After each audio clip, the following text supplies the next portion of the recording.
Let's bow our heads and close our eyes. Our loving God and Father in heaven, we would like to come to you at this moment of the day. We are happy that you have been with us during the day. Thank you for the week that you have given us. And now we are ushered into a new Sabbath. We pray, dear Father, that you will continue to be with us, especially that we're going to study your words this evening. May it be that you will bless all the participants, especially the one who will be sharing your words to us this evening. May it be that you will send also your Holy Spirit to open up our minds and our hearts, that your words will really enter into the deepest recesses of our hearts and minds. And we thank you for the Sabbath, wherein we can pause for a moment to study your words.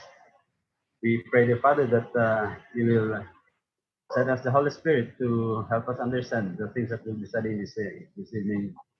And send also your holy angels to be with each and every one of us who are watching from our homes. May it be that they will keep us safe from anything that is not good.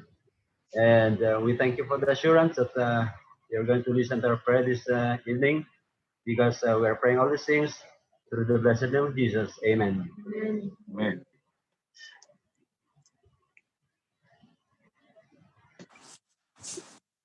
A pleasant evening and happy Sabbath to all of us. Sabbath. In behalf of North Caloocan Bible Company, Bayan Extension, Novaliches SDA Church, Recombil SDA Church, and some other churches nationwide, we'd like to welcome you all. Happy Sabbath po sa ating lahat ngayong gabi. Happy Sabbath. Sabbath po. Sa Sabbath. ating pagpapatuloy mga kapatid ay Sabbath. tayo po ay nasa ating first night ng ating evangelistic crusade online. Ito po ay may pamagat na What's Next COVID serye. Christ offered victorious and incomparable destiny. Mga kapatid, sa panahon ngayon na tayo po ay naka-stay at home, ay nararapat lamang na ating pong panatilihin na tayo ay stay in faith. Kanya po, kahit tayo mga nasa tahanan ngayon, ay tayo ay willing po lunsad ng ating evangelistic crusade at ganun pa rin magkaroon ng programa para sa ating Sabbath worship. Lalo po sa panahong ito na tayo ay patuloy na nakakaranas ng pag-iingat ng ating mahal na Panginoon, ganun din ang kanyang pag-aaruga at pagbibigay sa ating pangangailangan. Kanya po mga kapatid, patuloy kaming nagpapasalamat sa inyo at patuloy kayong iimbitahan para po sundan sa loob ng 9 na gabi itong ating gagawing online crusade sa pangunguna ng ating kapatid na si Brother Bressy Balansag Jr.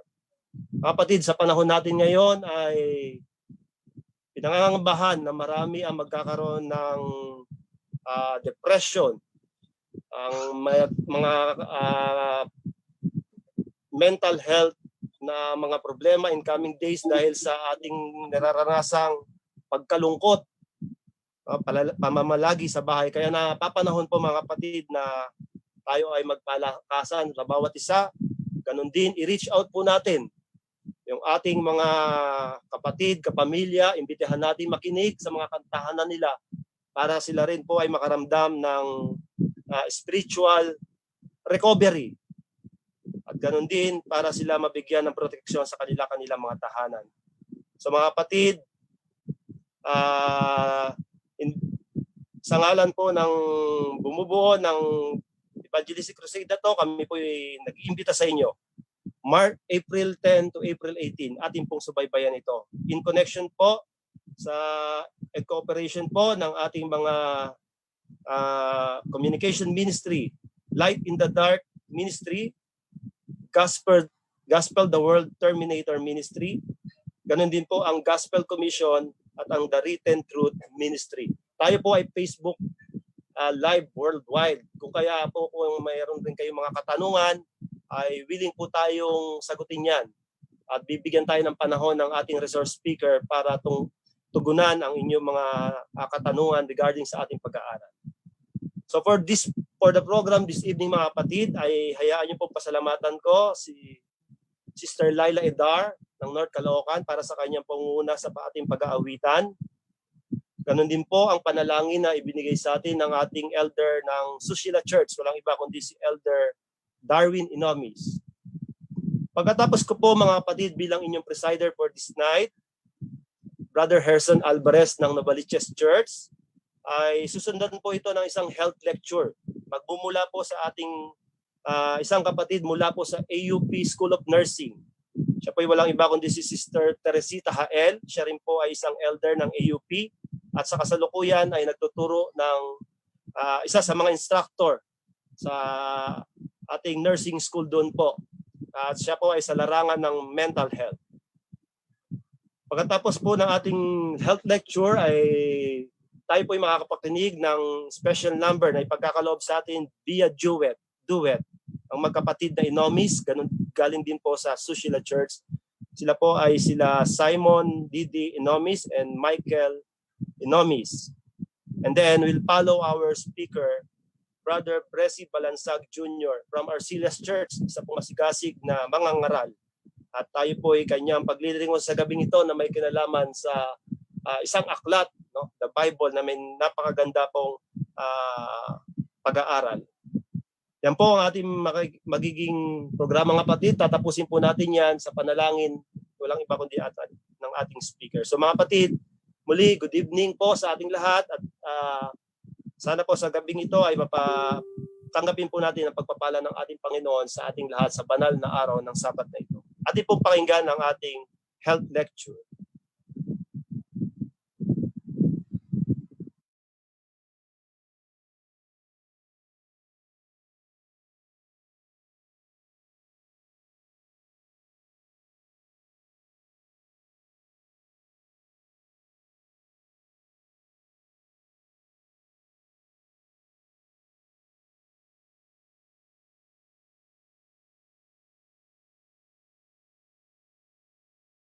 Magandang gabi ho.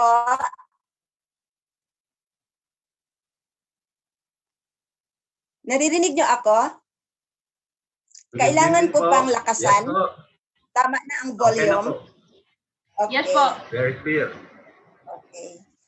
Okay, so maraming salamat kay Brother Herson at sa pagkakataon na ako ay inyong binigyan ng panahon upang mag-share sa inyo ng maiksing health lecture.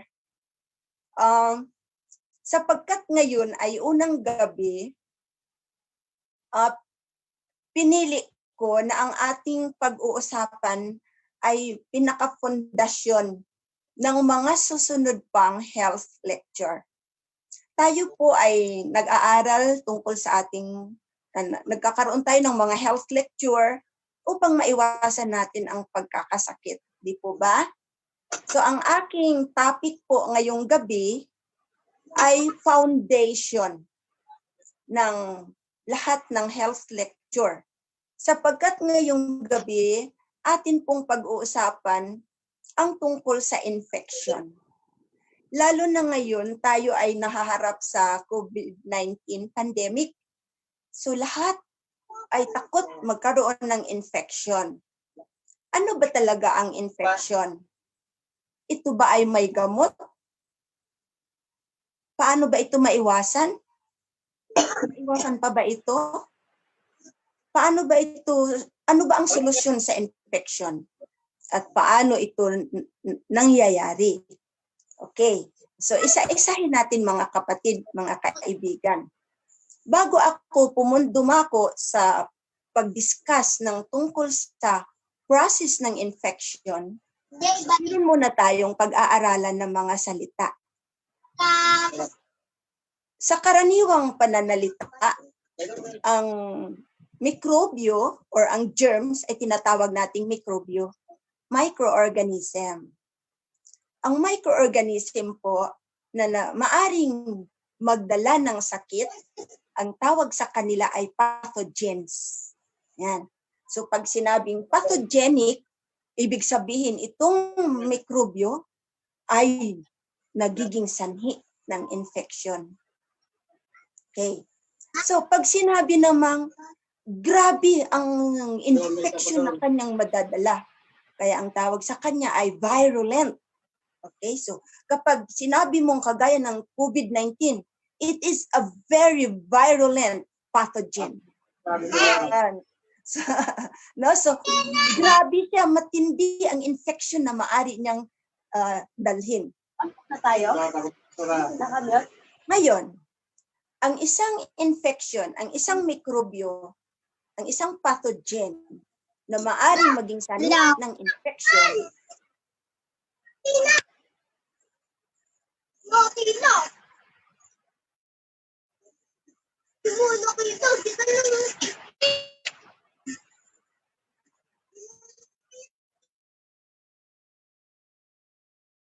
Sister Teresita, na mute po kayo. Hindi po marinig po yung boses po ninyo.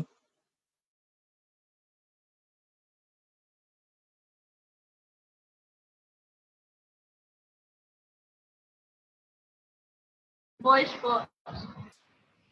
Ma'am Teresita, naka-unmute po kayo. I-unmute po, i-mute po niya. I-unmute. nakamute ako.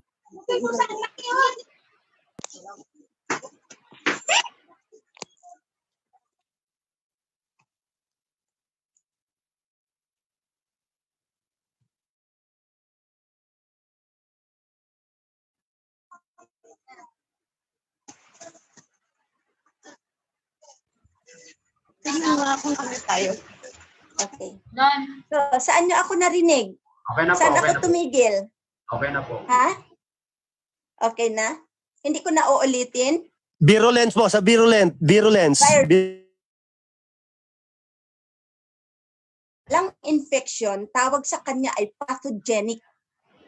Kapag ang infection na dala niya ay grabe, intense, ito ay sinasabing virulent. Kaya matakot ka kapag ang isang pathogen ay virulent. Ganon. Sobrang tapang. Okay? Ngayon, ang isang infection, kapag ito ay nailipat sa isang tao, halimbawa, nagkatabi tayo, naubuhan kita, ang tawag sa kanya ay communicable disease. Nakakahawa. Ganon. Kagaya ng COVID-19, TB, nakakahawa, kaya communicable disease. Okay? So sa Pilipinas, ang mga may communicable disease dinadala sa San Lazaro. Okay? Ang infectious diseases dinadala sa RITM, Research Institute of Tropical Medicine. Yun. So, ang mga mikrobyo, sa ating katawan, meron tayong dalawang klaseng mikrobyo. Alam nyo ba na ang ating balat, ang buong katawan natin, meron tayong mikrobyo na residente na dyan. Hindi siya naging sanhi ng sakit, pero permanente na sila. Ang tawag sa kanila ay resident flora. Yan. So, ibig sabihin, maaring nandyan sila, hindi sila naging sanhi ng infection, nandyan lang sila. Ngunit, sapagkat sila ay residente, kahit kung magsasabon ka lang, maghugas-hugas ka lang, hindi pa rin siya matanggal. Kaya ang mga doktor, ang mga nurses, kapag sa operating room, kailangan talagang walang microorganism ang kamay, binabrush talaga yan. Yan. Hanggang mula dito, hanggang dito. Para yung mga resident or mga resident microorganism ay matanggal. Okay? So yan ang isang klase. Ang pangalawang klase ay meron tayong transient. Parang tao din, no? Residente at saka transient. Kung ikaw ay taga dyan sa lugar ninyo, ikaw ay residente. Kung ako ay gumawi lang sa inyo dahil na-lockdown ako, transient ako, di ba? So ganyan din ang infection. Meron tayong mikrobyo na transient lang. Kagaya ng COVID-19. Hindi naman talaga siya residente sa ating balat. Ngunit tayo ay naubuhan. Tayo ay nakadampi sa isang lugar na maaring mayroong mikrobyo. magkaroon tayo ng COVID-19, PUI na tayo. So, pero, pag nag-alcoholize tayo, yan, tanggal agad. Kasi hindi naman siya permanente dyan sa balat natin. Kuha na ninyo? Maliwanag? Dinig nyo ba? Bigyan niyo ako ng sign pag dinig nyo. Okay. Ayan. So, balik na tayo sa okay. Paano tayo nagkakasakit? Okay? So, kanina napag-usapan natin mikrobyo. Ngayon naman, pag-usapan natin ang agent. Agent, hindi ahente. Ito ay agent ng sakit. Siya ang nagdadala ng sakit. So, meron tayong tatlo. Biological agent, meron tayong chemical agent, meron tayong physical agent. Yan. So, ito ang mga bagay, ang mga ahente na nagdadala sa atin ng sakit. So, punta tayo sa biological agent. Ito yung mga buhay na mikrobyo na maaring mag-invade sa ating katawan. Sila ay bacteria, sila ay virus, sila ay fungi, mga protozoa. Ganon. So sila yan. Kapag pag-usapan natin mamaya ang infection, ito ay sanhi ng biological agent. Pero ano naman ang ibang dahilan ng pagkakasakit? Meron tayong chemical agent. Ano naman ang chemical agent? Yan naman yung mga pesticides. Okay. Yung mga food additives. Yan. Mga gamot na may dalang side effects. At mga industrial products like kagaya ng mga ginagamit nating mga bleach. Di ba? Mga chemicals, mga spray. Yan. Industrial products sila. So yan ang chemical agents. Ang mga physical agent naman, pangatlo, ay ang mga bagay-bagay sa ating kapaligiran na nagdadala ng sakit. Kagaya ng init. Maganda ang init ng araw kaya pag nasubrahan tayo, cancer sa skin. Di ba? Iniinom natin ang mainit na tubig. Pero pag napasok ka, burn injury. Kuha niya? So, ano pa? Light. Kahit yung ilaw na to. No? May mga radiation. Pag natulog tayo, dapat patay ang ilaw. Kapag may ilaw, maaring magdala siya ng problema. May mga proseso sa katawan na hinahadlangan niya. Okay. Noise. Ang noise. Noise pollution. Maaring hindi ka makakonsentrate, maaring sasakit ang ulo mo, hindi ka makatulog, maging irritable ka. So, ito yung mga physical na mga agent na maaring magdala ng sakit. May noise, nakakabingi, di ba? Radiation. Ngayon, maraming mga radiation. Marami tayong mga technology nagdadala ng radiation. Kahit itong mga ilaw natin, may radiation. Itong ating ginagawa, may radiation. So, yun ang mga physical agent. At saka isa pa sa mga physical agent ay ang mga machineries. No? Okay. Now, so maliwanag na sa atin ang mga bagay-bagay na nagdadala ng sakit. Pag-usapan naman natin ang host. Sino ang host? Okay. Ang host, kagaya ngayon, nag-program tayo, sino nag-welcome sa atin? Si Brother Herson. Siya ang host. Pero sa proseso ng infection, ang host ay kung sino ang may dala ng mikrobyo. Okay.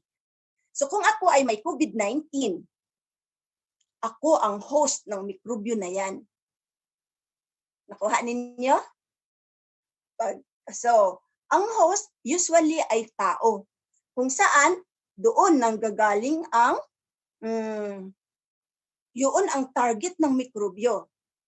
Pag sinabi kong ikaw ay susceptible host, ibig sabihin, ikaw ay masilan na tao na madali kang mahawaan ng infeksyon. Susceptible host, ibig sabihin, maaring mahina ang iyong resistensya. Okay. Pero pag sinabi kong ikaw ay compromised host, ibig sabihin, ikaw ay hindi lang mahina ang resistensya, sira na ang iyong resistensya. Kaya napansin ninyo, dito lang sa example ng COVID-19 pandemic, may mga tao na namamatay sa COVID-19. May mga tao naman na nabubuhay sapagkat maaring sila ay susceptible host at meron namang ibang compromised host. Kuha ninyo? Okay, so yan na ang ating definition of terms. Ngayon, punta na tayo sa main topic. Sa pagkakaroon po ng infection, ang tanong ko kanina, ano ang infection? Bakit nagkakaroon tayo? At ano ang proseso nito? Paano ito maiwasan? Okay? So meron po akong, nakikita ninyo ito? Ano po yan? Kadena. Nakikita po ninyo? Kadena. So, yan po ay chain. Meron pong 6 na kadena ng infection. So, ang una, ito po. Yan, gumawa ako ng kadena. So, ito ay para mabuo, may 6. 1, 2, 3, 4, 5, 6. Hanggat buo po itong kadena, magkaka-infection ka. So, paano maiwasan ang infection? Dito sa 6 na to, putulin mo. Pag pinutol, kahit isa lang ang maputol natin sa kadinang ito, hindi matuloy ang infection. Gusto niyong malaman? Ito rin ang solusyon, ito rin ang explanation kung bakit ganito ang ginagawa natin ngayon. Ngayong may COVID-19 pandemic. So kaya ito din ang aking pinili na topic para maunawaan natin bakit ganito may lockdown, may stay at home, may PPE, may alcoholizing, di ba? Mag-hand sanitize ka. So ito po, ay gusto niyong malaman. Ang unang kadena ay infectious agent. Yan, number 1, infectious agent. So, na-describe ko na kanina kung ano ang mga infectious agent. So, ito, number 1, kadena, infectious agent. So, ano na nga ang infectious agent? Meron tayong mikrobyo na transient at residente. Mga virus, bacteria, fungi, di ba? So ito sila. Yan. Ang mga infectious agent na to, kapag pumasok sa katawan, magkaka-infection ka. Yan. Pangalawang kadena. Source or reservoir. Ayan. Okay? Source. Saan galing ang infectious microorganism? So ito yun, yung source. So saan nga ba siya galing? Reservoir. Ayoko na. Reservoir, pero reservoir pagbasa. Kuha ninyo. So, yan. Source or reservoir. Yan ang pangalawang kadena. So, ano naman ito? Ang source, kailangan siya para mabuhay ang mikrobyo. So, saan siya? Diyan lang siya. Kung ikaw ay may infection sa balat, diyan lang siya sa balat. Diyan lang siya sa plema. Kailangan nila yan. So, diyan lang siya. Okay? So, karaniwan ang katawan natin ang reservoir ng mikrobyo. Okay? Ngayon, pangatlong kadena. Portal of exit from the reservoir. Ibig sabihin, paano siya lalabas? Okay? Kung ang mikrobyo ay nasa loob ng katawan, paano siya lalabas? Yan, ang pangatlong kadena. Yan. Number 3, portal of exit, ang kanyang pintuan upang makalabas mula sa katawan. Okay? So, tandaan ninyo yan, babalikan natin mamaya yan. Pang-apat. Okay? Malakas ang hangin.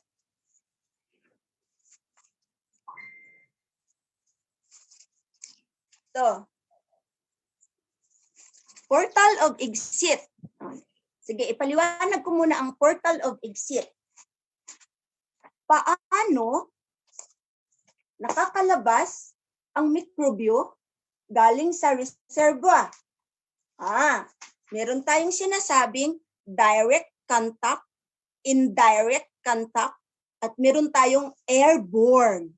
Okay. So, pag sinabi nating direct contact, kunwari, meron kang boil, pigsa. Hinawakan ko. Nagkamot ako dito. Lumipat. No? So, direct contact. Ang COVID-19, pwede rin direct contact. Yan. So, ano pa ang isang paraan na makalabas mula sa pintuan, sa portal of exit ang mikrobyo? Indirect contact. Ito naman ay indirect contact. Halimbawa, ako ay may COVID-19. Umubo ako. Ang plema ko, doon napunta sa kama. Napunta sa groceries. Sa habang nagsha-shopping ako. Tapos, yung aking plema, maaring may dust na lumilipad sa hangin, dumapo din doon ang COVID-19. Indirectly, pwede ko siyang malanghap, pwede ko siyang mahawakan. At pag hindi ako naghugas ng kamay, maaring doon sa pera, maaring doon sa doorknob, maaring doon sa toilet, sa shopping mall, sa sasakyan. Or maaring may mask ako, naubuhan ako ng COVID-19 patient. Yung mikrobyan niya sa mask, pagtanggal ko ng mask, mali. Imbis na gaganyanin ko, hinawakan ko pa si mask. Tapos kinuwintas ko pa. Meron akong direct contact or indirect contact kasi hindi nagaling sa pasyente yun. Dumaan siya sa mask. Dumaan siya sa doorknob. Kuha ninyo? So, maaari akong mahawa indirectly. Hindi direct from the patient, pero mula sa pasyente, papunta sa doorknob, sa dingding, sa sahig, sa mga sasakyan. Naintindihan natin? Okay. So, mamaya balikan natin at maunawaan natin bakit ngayong pandemic ng COVID-19, ganito ang ating mga ginagawa. Okay. Now, papunta tayo sa pang-apat na kadena. Mode of transmission. Ang mode of transmission, halimbawa, ako ang pasyente ng COVID-19. Ako ang host. Ang portal of exit, ang paraan na makalabas ang mikrobyo ay sa plema ko, sa hininga ko. Di ba? Yan. Paano naman siya lilipat sa iyo?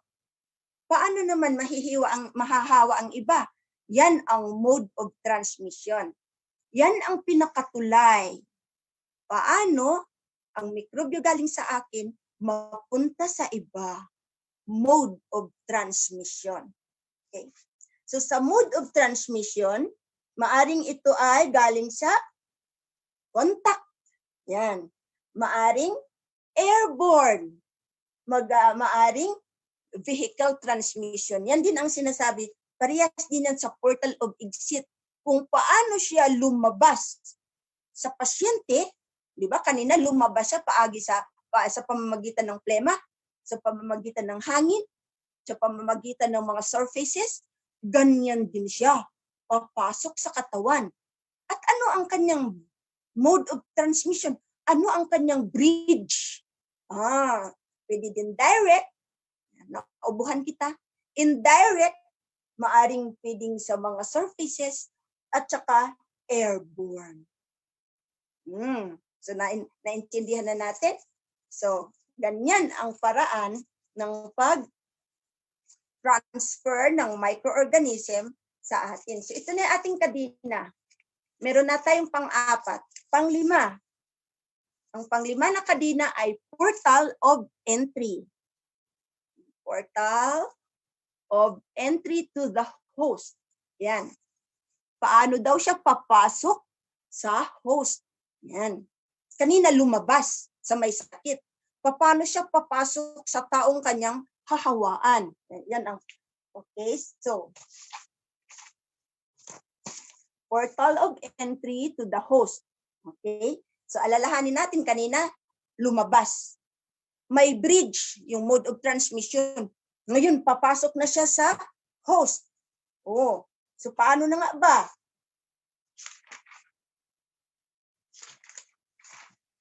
Kung paano siya lumabas, ganun din siya papasok. Kung lumabas ang mikrobyo ng COVID-19 at ng TB at kung ano pang mga infection sa pamamagitan ng ubo, papasok din siya pamamagitan ng ating paglanghap ng kanyang inubo. Ganun. Kung ang source naman ng infection ay sugat sa balat, galing sa sugat sa balat, papasok din siya sa iba, mahahawa din siya. Doon sa may sugat din. Ganun. So, ang portal of exit at ang portal of entry, similar. Kung paano siya lalabas, ganun din siya papasok. Maliwanag po? Okay. Now, patuloy tayo. Ngayon, nakapasok na siya sa host. Portal of entry. Kanino siya pupunta? Pag nakalabas na siya doon sa may COVID-19, kanino siya pupunta? Sa atin lahat. Pero lahat ba tayo magkakasakit? Lahat ba tayo mamamatay? Hindi. Bakit? Maaring ang mikrobyo papasok sa iyo. Pero ikaw ay healthy. Malusog ka. Wala kang bisyo. Hindi ka nag-aabuso. Natutulog ka ng maayos. Maayos ang pagkain mo. May exercise ka. May fresh air ka. Hindi ka naninigarilyo. Hindi ka nagdudruga. Hindi ka nagsusoft drinks. Mas marami kang uminom ng tubig. At hindi ka nag-worry kasi may pananampalataya ka sa Diyos. Hindi ka tablan ng mikrobyo. Kasi ikaw ay healthy. Okay. So ngayon, saan pupunta itong mikrobyo? Anong host? Susceptible host. Doon siya tatalag sa susceptible host. Sino ang susceptible host? Yung medyo kulang sa tulog, yung medyo kulang sa pagkain, yung medyo mahina ang resistensya kasi hindi kumakain ng gulay, yung medyo mahina resistensya kasi sa halip na tubig ang iinumin ay soft drinks. Or uminom man ng tubig 2 baso sa isang araw, magiging susceptible host ka. Okay. Kumusta naman ang may sakit? Halimbawa, ako ay 60 years old na. May high blood ako at may diabetes. At hindi rin ako palakain ng malusog na pagkain kasi nga mahirap ako kumain kasi high blood at may diabetes. Ako ay compromised host. Hindi lang mahina ang resistensya, kundi nasira na ang aking resistensya. Most likely, pag nahawaan ako ng COVID-19, isa ako sa mamamatay. Kasi mahina ang aking panlaban. So, sa paglabas ng mikrobyo, papasok sa host, meron tayong compromised host, meron tayong susceptible host. What kind of host tayo? Strong tayo. Okay. Hindi tayo tatablan. Ngayon, pagkatapos niyan, nakapasok na, buo ang kadina. Matutuloy ang infection? Tuloy. Okay? Umpisa. Infectious microorganism. Present. Yan. Source of reservoir. Nandyan. Present. Okay. Merong portal of exit. Nakalabas. Present. Okay. Tapos may pintuan din na pwedeng pumasok kasi nalanghap mo. May open wound ka. Present. Mahina resistensya mo. Marami kang bisyo. Present. Matutuloy ang infection? Tuloy ang infection. Tuloy ang sakit. Ngayon, ang tanong, paano natin maiwasan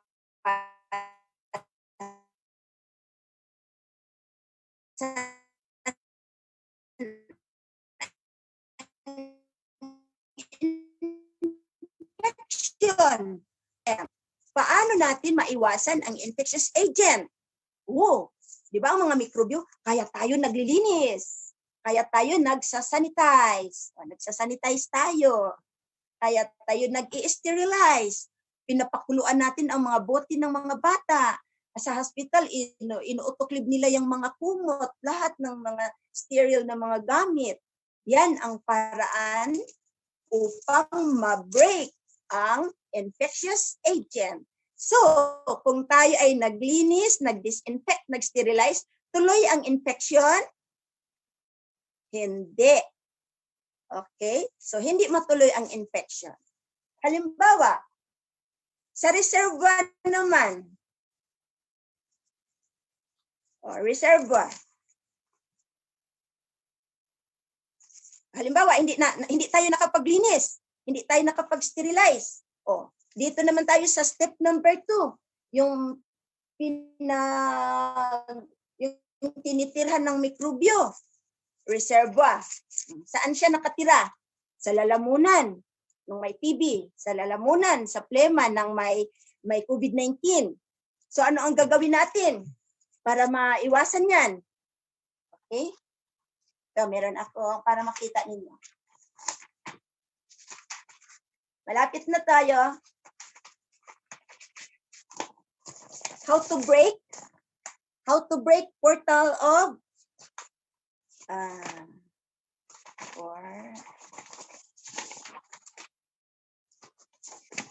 how to break infectious agent? You have to do cleaning, disinfecting, and sterilize. Yan. Yan ang pamamaraan. Kaya kapag may bisita, hindi natin alam kung may TB, may hepatitis, pakuluan ang kutsara plato. Or, kung merong may sakit sa pamilya, may hepatitis, may amoebiasis, hiwalayin ang kanilang kutsara baso. Ang problema, ma-o-offend. Kasi sobra man tong biyanan ko, nandidiri na sa akin, pinandidirian na ako. Mali. Kaya ko to pinaunawa sa atin para hindi tayo ma-offend. Kung gusto natin maiwasan ang infection sa stage palag na infectious agent, maglinis, mag-disinfect, mag-sterilize. Naanawaan natin? So, ang may mga kamag-anak, pamilya, family member, huwag kayong ma-offend kung kayo ay may TB, kayo ay may ubo, may sipon. Hindi mo na kayo tatabi, hindi mo na kayo mag-hug, hindi mo na kayo sabihin natin, ay close kami, kutsara niya, kutsara ko. Kaya ikaw nagka-amoebiasis, lahat kayo may amoebiasis. Ang isa may hepatitis, lahat nagka-hepatitis. Pag may patlak, hindi natin alam sino may TB, sino may amoeba, sino may... Kaya, bring your own spoon. Tapos, sa hirap ng buhay, rini-recycle natin ang plastic na kutsara, plastic na baso. Total friend naman kita, inom ako sa baso mo, 10 tayo sa isang baso. Patay kang bata ka. Ay di lahat na kayo magka-hepatitis, magka-amoebiasis, magka-TB. So, nakita natin mga kapatid. Yan. So, sa step 1 pa lang, pwede natin maiwasan ang infection.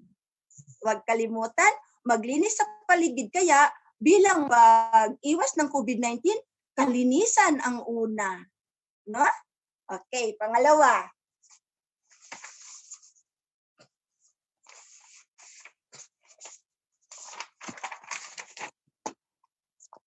paano ma-break ang source of reservoir?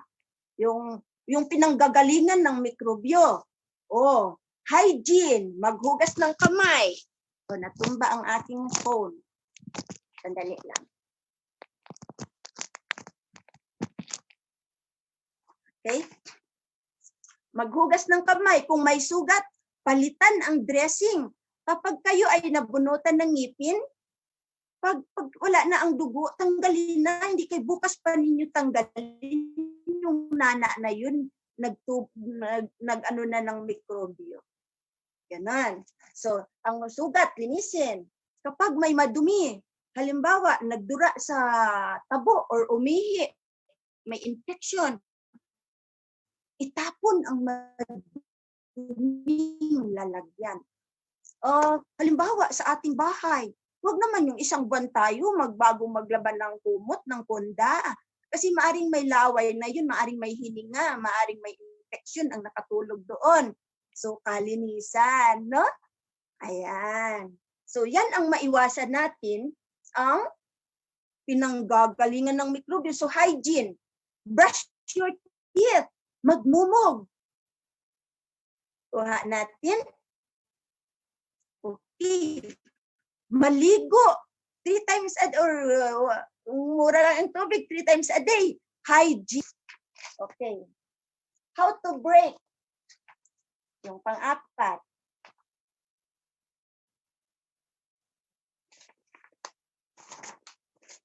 Ayun. Yung tulay. Paano natin ma-break ang tulay ng mikrobyo mula sa taong may sakit papunta sa taong walang sakit para hindi siya mahawa? Ayan. Mode of transmission. How to break? Ito, applicable ito sa COVID-19 ngayon. Naunawaan nyo na bakit ganito ang mga batas? Okay? So, ming kamay kahit sa hospital. Paghawak ng doorknob, hawak ng doktor ng ballpen niya, hawak ng doktor ng pasyente niya, meron na yan mikrobyo na nagtatravel. So, paano yan maiwasan ang infection sa pamamagitan nito? Hand washing. Sa panahon ngayon na may COVID-19 pandemic, di ba meron tayong alcohol, no? May sanitizer. Yan, tinabi ko nga para makita. So, anong dahilan na sinasabi? Maya-maya mag-alcoholize ka, maya-maya mag-alcoholize ka.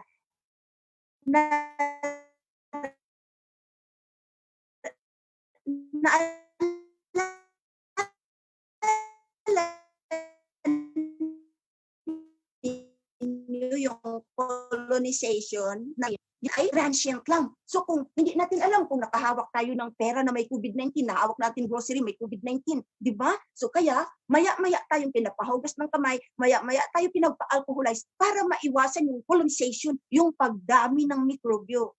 Naalala nyo yung resident flora? Hindi siya nagdadala ng sakit. Kaya lang, maaari siyang mag-colonize, ibig sabihin, maaari siyang dumami, at kapag dumami na sila at humina ang resistensya mo, sanhi din sila ng sakit. Ganon.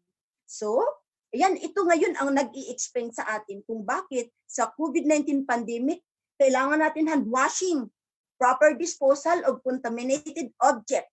Alam, ngayon, may mga taong gumagamit ng gloves. Kaso lang, pagkatapos nilang gamitin ang gloves, tapon lang nila dyan kung saan.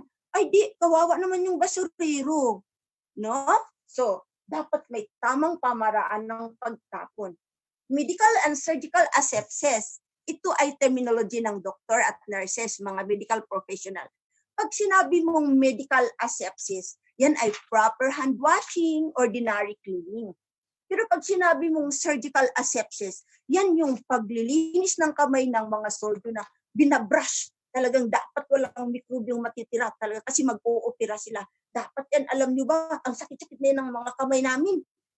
Babrasan mo yan ng ilang ganun. So, yan ang surgical asepsis para talagang mawala ang mikrobyo. Okay, wear mask. Ayan, sa COVID-19 ngayon. Dahil para maputol ang tulay ng COVID-19 wala sa may COVID positive para sa suot ng gugol. So, ito ang sinusuot ng mga frontliner. na para hindi sila mahawa. Okay. Punta tayo. Nagmamadali ako mga kapatid kasi alam ko mahaba na. Okay. Portal of entry. Binasag na natin ang tulay, yung mode of transition. Ito naman, paano natin mahawaan ang pagpasok ng microbes sa katawan natin? Ito na yung pinto. So, sterile technique kapag sa mga doktor. Proper disposal of needles kapag nag-i-injection. At saka mga sharps. Ito ay para sa mga doktor, sa nurses, medical professional. Okay? Now, last but not least, paano natin maiwasan ang pagpasok ng mikrobyo sa susceptible host? Lahat tayo ay posibleng susceptible host. Maari tayo lahat pasukan ng mikrobyo. So paano natin maiwasan para hindi tayo mahawa ng COVID-19? Skin integrity. Ibig sabihin, panatiliin ang skin na malinis. Walang sugat, walang kamot. Okay? Ayan. Balanced nutrition. Kumain ng maayos, prutas at gulay, maraming tubig. Ha? Wala mo ng soft drinks, walang matamis ngayon. Ngayong may COVID-19, mainit, warm. No? Walang soft drinks, mga fruit juices. Yan, balanced nutrition, more fruits and vegetables.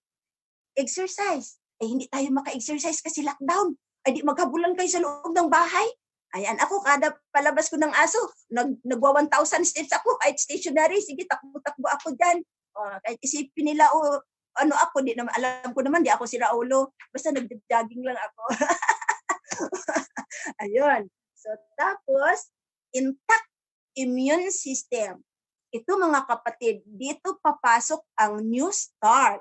Okay?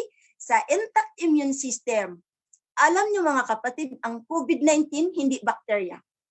Ang COVID-19 ay virus. Alam nyo ba ang virus? Hindi kaya siya walang gamot. Kasi hindi siya napapatay ng antibiotic. Sapagkat ang virus ay patay na. Naghahanap lang yan ng living host. Kaya pag tayo ay stay at home, mamamatay ang virus sa labas, wala siyang madadapuan. Ganyan mga kapatid. Kaya may lockdown. Susunod tayo sa lockdown para kapag may kumakalat na virus galit sa COVID positive, hindi nadadami kasi mamamatay lang siya dyan sa init. Kasi wala siyang madadapo ang buhay na tao. Nakuha na ninyo? Ang ibig sabihin ng lockdown. Okay, so, intact immune system. Kaya ngayon, walang gamot ang kulay lang, para lang yan sa bakterya. Ang para sa virus ay ating resistensya. Paano natin mapapalakas ang ating resistensya? Doon sa mga nakakaalam nyo, temperance, walang bisyo, walang alcohol, walang sigarilyo. Air, sunshine, rest, and trust in divine power. So hindi ko alam kung ano ang magiging topic sa mga susunod na mga gabi, pero I believe na lahat yan babagsak dito sa 6 na tong pamamaraan upang maiwasan natin ang infection. Again, doon sa 6 na bumubuo ng kadena, isa lang maputol natin, hindi tayo magkakakubin. Amen? Amen. At hindi tayo madaling magkasakit. So God bless you mga kapatid. Gawin natin ang ating magagawa at ang Panginoon ay tapat na tayo ay ingatan. Hindi lang sa COVID-19, kundi sa lahat ng karamdaman. Magandang gabi at happy Sabbath. Thank you.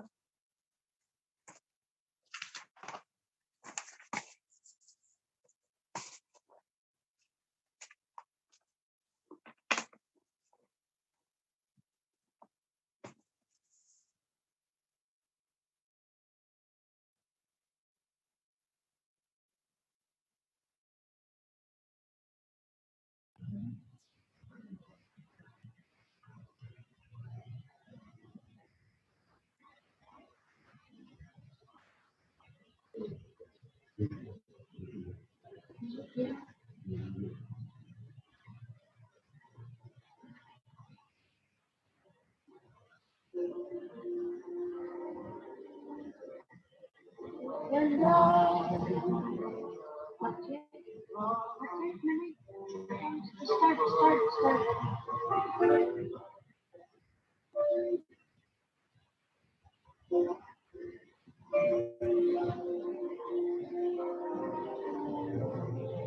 and I got to have a heart to change the world.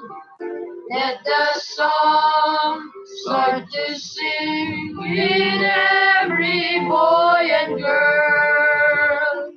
Start to share, start to care from a heart of love. Let the world know that Jesus loves them. You and I ought to have a heart to change the world. Let the song start to sing in every boy and girl. Start to share, start to care from a heart of love. Let the world know that Jesus loves them. How will the people know? How will the people know? How will the people know? Unless we show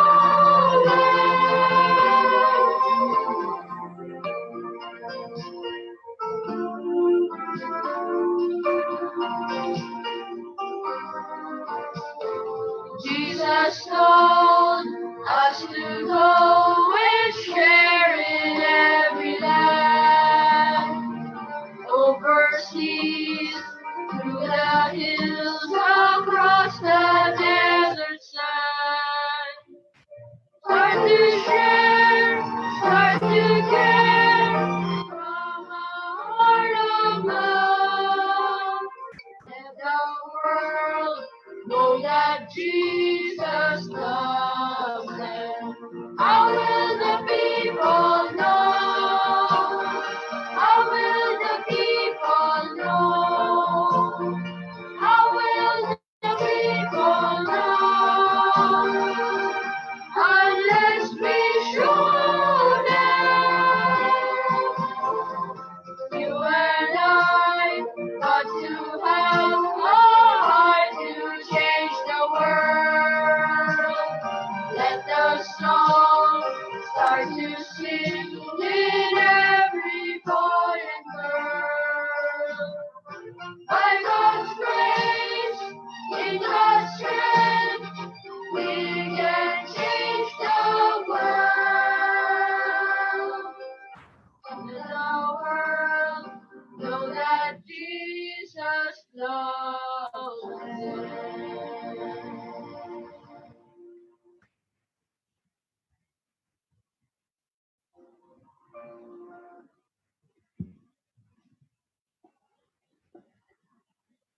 Isang mapagpalang gabi po sa bawat isa, lalo-lalo na po sa mga kapatid na nagbigay po ng time dito. And gusto ko po magpasalamat una-una po sa Panginoon. Nagkaroon po tayo ng chance, opportunity para pag-aralan ng kanyang salita. At ganoon din po yung mga kapatid na nagbigay po ng time. And yung mga kapatid na talaga nagplano po dito, ang mga sponsors ng crusade pong ito sa panguna po ng North Caloocan. At ito po ay nabuo through the effort sa tulong ng Panginoon ni Brother Noel.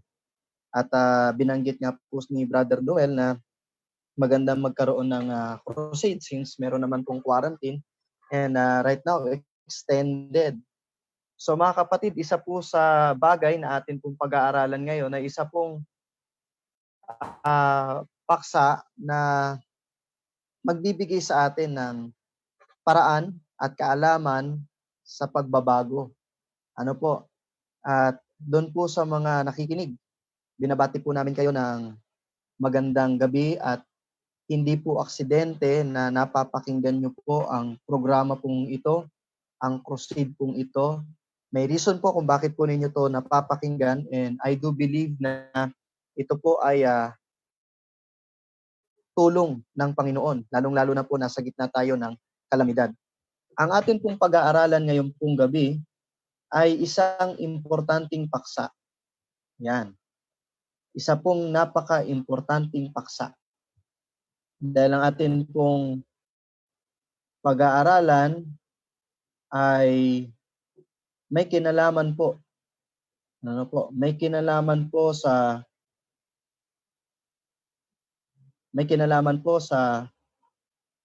COVID serye. So, pinili ho natin ang paksang COVID serye dahil marami po ngayon nakaka-experience ng quarantine, lalo-lalo na po tayo.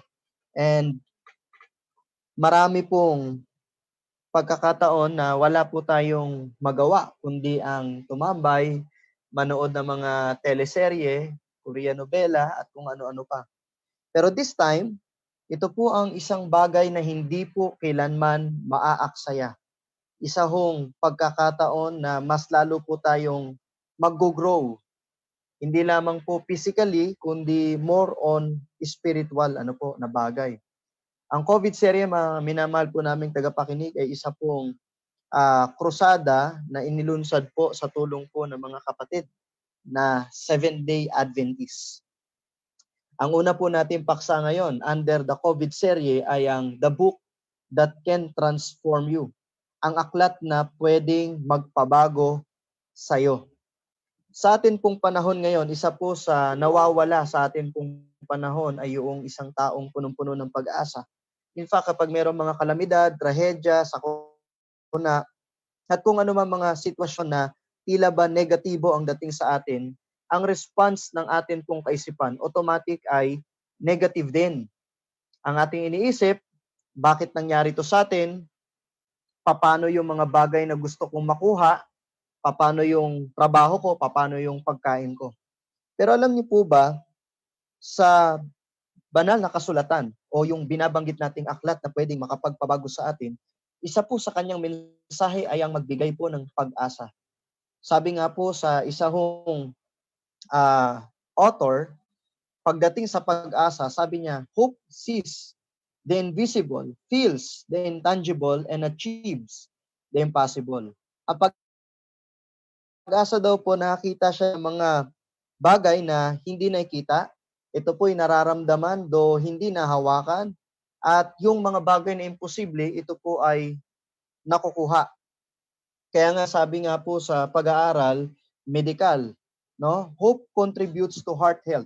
Ang pag-asa, ang isang taong may pag-asa, ay mas lalong bumibilis ang kanyang paggaling. Nakakapag-recover kagad. Lalong-lalo na yung mga naka-experience ng mga heart attack, yung mga may cardiac arrest problem.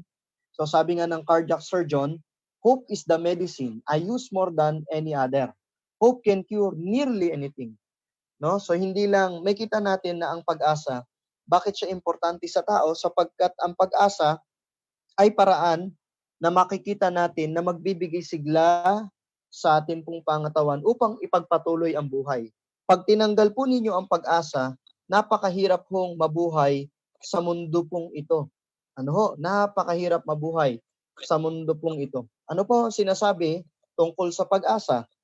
Sabi dito, hope is at the foundation of our body's ability to promote healing or to allow disease to take over. Pansinin po ninyo, mga minamahal po naming tagapakinig. Kapag ang isang tao, maraming problema at walang pag-asa, nai-stress po yan. Ano po ang Tagalog ng stress? Utang. Kapag ang isang tao, maraming utang, hirap po yan makatulog. Pag ang isang tao, maraming problema, malungkot po yan. Pag ang isang tao, maraming pagsubok at walang pag-asa, yan yung mga hirap na magkaroon ng magandang umaga. Yung tipong kahit merong nakitang magandang umaga, meron po siyang mga negative responses. Pag may isang tao na bumati sa kanya na magandang umaga, ang sasabihin niya, maganda sa umaga? Ano pa yung mga katangian ng mga taong ganyan? Ito yung mga taong pag sinabihan na ang ganda ng araw, ang sasabihin nila, lulubog din yan. Alam niyo po yon, yung isang taong walang pag-asa, wala siyang nakitang pag-asa, ito yung mga tao na puro negatibo ang kanilang nakikita sa ating mundo. Kaya napaka-importante po ng pag-asa sa ating buhay. Ang pag-asa rin po ang nagbibigay sa atin ng mga katagang huwag tayong susuko dahil meron pang buhay. Kagaya po ng ibon na to na nakita ho ninyo, ito po ay napicture ng isang photographer at napansin niya na kulang ang paa ng ibon na to. Noong nakita nila tong ibon na to, tinest nila, tinignan nila kung itong ibon na ito kailan naputol yung kanyang paa. Yung pala itong ibon na ito, pinanganak siya na putol na talaga yung kanyang paa. Pero there's still hope. Nag-continue itong ibon na ito at ngayon malakas ang ibon na ito at binubuhay ng ating Panginoon. Ang point is, kung mapapansin ninyo, kahit may kulang dito sa nilalang na to, hindi pa rin siya naging dahilan para sumuko siya sa kanyang buhay. Marami tayong makikitang mga tanawin na magbibigay sa atin ng mga magagandang pag-asa, magbibigay sa atin ng mga positive vibes. Ano po? Naalala ko po, ito katulad nito sa Bulkang Mayon ng Bicol, di ba? Pag nakita natin, meron siyang positive ambience na nagbibigay sa atin ng lakas ng loob na magpatuloy sa buhay. No, sa Baguio, mga magagandang tanawin, kagaya ng amin pong napuntahan dyan po sa May Palawan, yung underground river, sobrang ganda po dyan sa underground river na talagang pag pumasok kayo sa loob, akala mo talagang minoldehan. No? Akala mo minoldehan. Ano pa? Na makikita natin. Marami pa ho tayong makikita. Marami pa tayong makikita na kapag nakita ho ng mga mata natin, masasabi natin na masarap pong mabuhay sa mundo. Ano po? At marami pa ho tayong makikita na magbibigay sa atin ng paraan upang tayo ay magkaroon ng pag-asa. Ano ho? Ayan po, yung gaya po niyan, yung Enchanted River, yan po ay sa Mindanao. Pero bagamat meron tayong mapapansin at makikita na mga masasabi nating mga magagandang lugar, hindi po mawawala yung pong mga kalamidad. Ano ho? Hindi po mawawala yung mga pagsubok. At ito naman, pag nakikita naman natin ito, ang reaksyon ng ating katawan nalulungkot, ang reaksyon ng ating katawan para tayong nalulugmok sa mga problema. Ano po? Kagaya na lamang po nung naganap o nangyari po sa Tacloban na talagang isa po yan sa kalamidad na nilampasan ng mga Pilipino and lalong-lalo na po ngayon. Marami po sa mga Pilipino ngayon nagugutom, no? At hindi nawawala sa atin na magkaroon tayo ng negative implication sa bagay na to. Yan nangyari sa Tacloban, ano po? Ano pa? Ngayon sa Facebook, 'di ba? Yung kumbaga nagpapabago ng iyong mode, no? O ng mood, nakakapagpabago ng puso, kaisipan, Yung tipong pag nakita mo yung profile picture, kala mo napakaganda. Pero yun pala, pag tinignan mo sa literal hindi pala ganun kaganda. Ano po? So alam niyo po ba na ang buhay ay merong 25,550 days. Yan po yung average span ng buhay ng isang tao. Kung ikaw ay isang taong typical, yan ay average span ng buhay mo. That is 25,550 days. So in totality, around mga 70 years pataas ang typical na buhay ng isang tao. Pwede kang mamili kung anong iisipin mo, kung lugar bang may pag-asa o lugar bang walang pag-asa. Pero bakit ba maraming mga tao ngayon walang kapag-asa sa buhay? It's because hindi nila alam ang purpose o ang meaning ng kanilang mga buhay. Sabi nga po ng isa pong scholar at professor, si Dr. Hugh Moorhead, sabi niya kasi siya isang philosopher, philosophy professor sa Illinois University. Sabi niya, marami na akong nabasang mga libro and 250 ay mga sulat ng mga best-known philosophers and scientists, writers and intellectual dito sa buong mundo. Pero napapansin ko lang, sabi niya, walang sumasagot kung ano ang meaning ng buhay. Okay? So ibig sabihin, kahit gaano ka pala katalino, since maikli lang yung buhay mo, at pwede kang mamili kung anong iisipin mo, may pag-asa ba o walang pag-asa, no? Kung nasasayang mo ba yung buhay mo, no? Marami kang naiisip na mga negatibo kasi hindi mo alam yung purpose ng buhay. At ang reason kung bakit hindi mo alam ang purpose ng buhay, it's because nalilito ka kung ano ba yung dapat paniwalaan, kung saan ba talaga galing yung isang tao o kung saan ka ba talaga galing. Kasi majority ng mga paaralan ngayon ay nagtuturo na ang tao ay nagmula sa unggoy. Huwag mong titignan yung katabi mo. Hindi yan mula sa unggoy. Ha? So kung mapapansin natin, ito yung theory of evolution. Alam po ninyo sa amin pong mga minamahal na tagapakinig, ang theory of evolution, kailanman po hindi po yan napatunayan, even po ni Charles Darwin.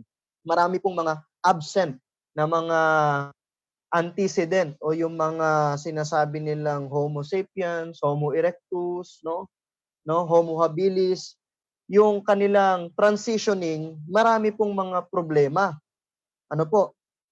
Kaya nawawala ang pag-asa ng isang tao, nawawala yung meaning ng kanyang buhay. It's because sa paniniwala niya sa kalituhan kung saan nagmula ang isang tao, kung saan nagmula ang sanlibutan ito. Maraming nagsasabi na bago magkaroon ng evolution theory ay nagkaroon muna ng isang malaking pagsabog o yung tinatawag. Pero alam niyo po sa amin pong mga tagapakinig, sa Brian Smith, sabi niya, kaya kong ibalik ang mundo mula sa 1 segundo matapos ang Big Bang. Kaya niyang i-explain ang lahat, no? Kahit 1 segundo nung nagsimula ang Big Bang. Pero hindi natin kaya malaman kung anong nangyari bago ang Big Bang. Even yung mga pinakamagagaling na mga philosopher, scientists, physicists, kaya nilang explain yung Big Bang na mukhang maganda, mukhang kapanipaniwala, pero before Big Bang, hindi nila kayang explain. For example, ang kaisipan ng Big Bang, sinasabi nila na lahat ng matters, gas, etc. ay nag-exist, umiral pagkatapos ng Big Bang. Pero ang reality, bago magkaroon ng Big Bang o pagsabog, kailangan ng matters. At hindi nila ma-explain ng maayos yung lohiko o yung logic na mula sa wala ay nagkaroon ng buhay. Dahil ang pinakang logical na kaisipan, mula sa buhay, nagkaroon ng buhay. Ano po? So kung titignan natin, kaya maraming mga tao ay walang pag-asa, it's because sa kanilang paniniwala sa kalituhan kung saan ba talaga nagmula ang tao. At nakikita nila na yung tao kung ito'y mula sa unggoy, therefore, parang walang meaning. Kasi ganun lang din naman pala, hayop lang din pala ang ating mga magulang, hayop lang din naman pala ang katulad ng ating mga buhay. Pero lahat ng nagpapaliwanag, lahat ng nagpapaliwanag ng banal na kasulatan, mga kapatid, lahat ng nagpapaliwanag ng mga katotohanan ay mas nagbibigay ito ng pag-asa sa atin. Kagaya ho nito, kung atin pong babalikan kanina, hindi ho niya na-explain ang Big Bang Theory. Pero tignan ho ninyo ang banal na kasulatan. Pansinin po ninyo ang sabi dito sa 2 Timothy chapter 3, verses 16 to 17. At kung paanong mula sa pagkabata ay iyong nalalaman ang mga banal na kasulatan na makakapagturo sa iyo tungo sa kaligtasan sa pamamagitan ng pananampalataya kay Kristo Jesus. Ang lahat ng kasulatan ay kinasihan ng Diyos at mapapakinabangan sa pagtuturo, pagsaway, pagtutuwid at pagsasanay sa katwiran. Pansinin po ninyo itong mga talata pong ito. Ang reason kung bakit meron daw pong banal na kasulatan, it's because para tayo ay turuan sapagkat ito ay mapapakinabangan sa pagtuturo, pagsaway, pagtutuwid, at sa pagsasanay sa katwiran. Marahil, pwede ninyo pong itanong sa akin in advance. Brother Bresi, paano ngayon yung Quran ng Islam? Diba, meron din silang katuruan tungkol sa mga bagay na pagtutuwid, no? Ngayon, pansinin po ninyo to. Ito po'y kinote ko po sa Quran. Sabi po sa Surah, chapter 5, verses 43 to 44. Ito'y sa Quran. But how do they come to you for decision while they have the Torah, in which is the plain decision of Allah? Verily, we did send down the Torah to Moses, therein was guidance and light. Binabanggit po ng Quran na yung pong 5 books of Moses, yung Torah. Yung Torah mismo, ito po ay nagbibigay ng guidance and light. Kahit po yung Quran pinapangalawahan ang function ng banal na kasulatan. Ano pa ang sabi niya? Sabi dito naman sa Surah chapter 5 verses 46 to 47, we gave him the Injil in which was guidance and light. Let the people of the Injil judge by what Allah has revealed therein. Ang gagamitin daw ni Allah sa huling kapanahunan upang ito ay mang-judge sa atin ay yung Injil o yung Gospel, which was guidance and light. Alam mo ninyo itong Gospel na ito mga kapatid, ito po yung 4 books na makikita natin, synoptic gospel po yung pong Matthew, Mark, Luke and John. Ano pa yung pinakang translation na nakita ko na nagbibigay ng mas malinaw na salita tungkol sa Biblia. Ito yung napansin ko po. Sabi dito, believers have faith in God and His messenger, the book which is revealed to Him, and the Bible which has been revealed before. Ayan. Sabi, pinangalawahan pa ng talata nila na another translation ng Quran, sabi dito, the Bible, kung meron man daw problema sa Bible, ito yung distortion na ginagawa ng mga tao. Kaya doon po sa amin pong mga tagapakinig, doon po sa amin pong mga nagsusubaybay sa program po ngayon, kung kayo nagtatanong, bakit ganon? Yung Biblia, ang daming nagtatalo at sinasabi nila na mali na daw. Ang totoo po niyan, ang mali po, hindi po yung Bible, kundi yung nag-i-interpret ng Biblia. Yun din po yung stand po ng Quran. Ngayon, nakikita natin ngayon na yung Biblia, ini-introduce sa atin ng Quran, at yung Biblia, upang pag-aralan yung mga bagay na magtuturo sa atin ng katuwiran, o magbibigay sa atin ng pag-asa. Bakit kinakailangan natin ngayon mag-aral ng salitang ito? Bakit kailangan natin aralin ang aklat na ito? Simple lang po. Nasa huling panahon na po tayo, kung mapapansin po ninyo, yung pong mga naganap ay hindi po biro. Within the span of 3 months, napakarami na pong nangyari o naganap.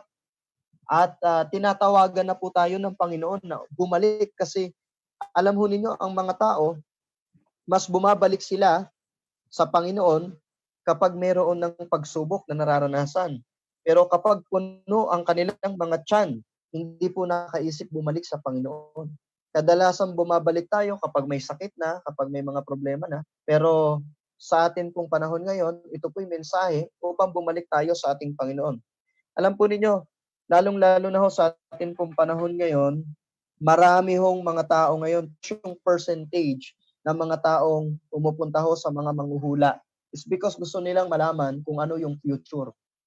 Na ako po'y nagtatrabaho pa sa Congress, meron po nag-abot sa akin na isang dyaryo. Ang sabi po dun sa dyaryo, pinto papuntang impyerno, natagpuan. Nagulat ho ako kasi dahil sa curiosity ng mga tao kung ano mangyayari sa future, even itong bagay na ito, gusto nilang hanapin.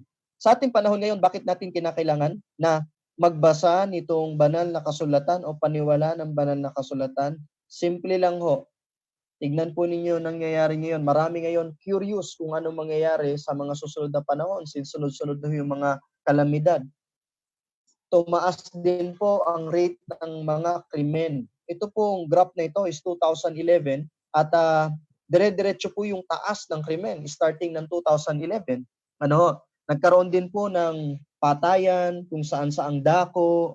Nagkaroon din po ng pagiging maibigin sa salapi. Yung masyado silang nagkaroon ng oras sa kanilang pagtatrabaho na nakalimutan na nila ang Panginoon at nakalimutan na nila ang kanilang mga pamilya.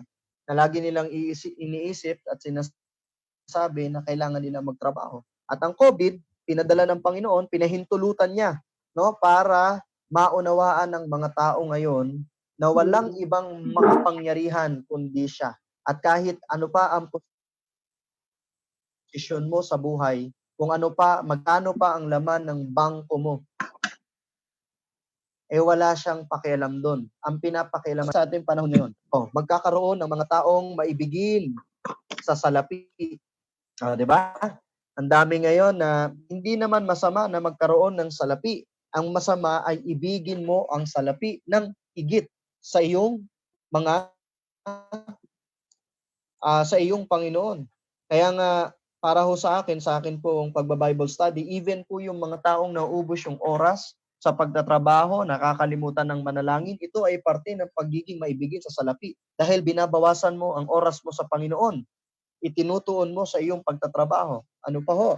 Marami ho ngayon ng mga balibalita, ng digmaan, na makikita ho natin sa Biblia na isa ho sa palatandaan na tayo ho ay nasa huling kapanahunan na. At marami po lumalabas ngayon sa Facebook na kung ano-ano mga kabulaanan na magaganap. At sa ating panahon ngayon, mga minamahal naming tagapakinig, ay marami na ho na naging marahas. Dati ho, kapag nanood po kayo ng mga movies, tinatakpan, naka-blurred yung sinaksak, naka-blurred yung pagputol ng ulo. Pero ngayon, pag tinignan ninyo yung mga palabas, may kita ninyo na kahit mga bata, apektado ho nito. Yung mga pinapalabas sa TV, yung Freddy versus Jason, at napakarami pa. Walang blurred. Talagang makikita ninyo kung paano pinapatay yung isang tao. Alam naman natin na ito'y drama lang, pero ito'y katibayan na sa huling panahon, marami mga tao magiging marahas. Ano pa ang sabi? Marami hong mga tao ngayon na sa atin pong kapaligiran ay hindi nila alam kung saan pupunta ang kanilang mga buhay. Nakapokus sila sa kawalan, maraming problema, broken family. Yung iba dyan na lulong sa masamang bisyo, sa masamang droga. Ito yung sinasabi ng Biblia ng mga taong walang pagpipigil sa sarili. At ang kalimitan na tinatamaan ng ganitong mga pangyayari o katangian ay mga kabataan. Sabi nga sa sabi ng isang presidential candidate, former Kansas governor, pumunta siya sa isang pagdiriwang ng mga kabataan. At ang kanyang nakita doon, nagulat siya kasi akala niya simpleng concert lang. Pero sabi dito, they call these things festivals, but I have another name for them. Feasts of hell. Bakit? Kasi nakita niya yung mga kabataan, iba yung ginagawa. Iba yung manifestation ng kanilang saya. Marami ngayong mga kabataan, emo. Marami ngayong mga kabataan, dati kasi nung panahon namin, talagang pag tinignan ka ng magulang mo, talagang titino ka na kagad. Pero ngayon, pag yung anak pinalo ng nanay, isinusumbong sa tulpo . So iba na yung konteksto ng buhay ngayon sa buhay noon. Mas lumalala ang mga problema na dinaranas ng mga tao ngayon. Pansinin po ninyo tong talatang ito mula sa Biblia. 2 Timothy chapter 3 verse 4. Ang mga tao daw sa huling panahon ay mga taksil, matitigas ang ulo, mga palalo, maibigin sa kalayawan sa halip na mga maibigin sa Diyos. Ano ba yung mga palalo? Pag sinabi mga palalo, yung mas mahal mo yung mga naipundar mo, achievement mo, kumpara sa Diyos. Ano pa?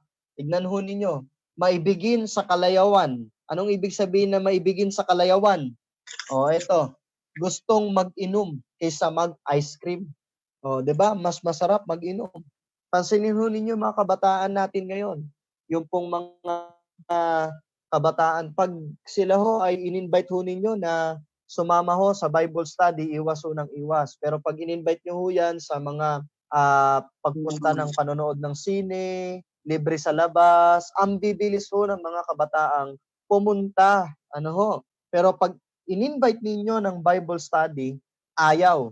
At lalong ang tingin sa Bible study, corny, baduy, jologs, lalo na kapag may dala ka ng Biblia, ito po yung sinasabi ng banal na kasulatan o ng aklat na mga bagay na mangyayari sa huling panahon. Ano pa ang sabi ng Biblia? Mga mapanirang puri, mga napuput sa Diyos, mga walang pakundangan, mga palalo, mga mapagmataas, mga manggagawa ng masamang bagay, mga suwail sa magulang. O, di ba ho? Marami ho ngayon eh. Dati ho, mahirap magpalaki ng anak. Ngayon, mahirap magpalaki ng magulang. O, marami ngayon, mga tao, napupuot sa ating Diyos.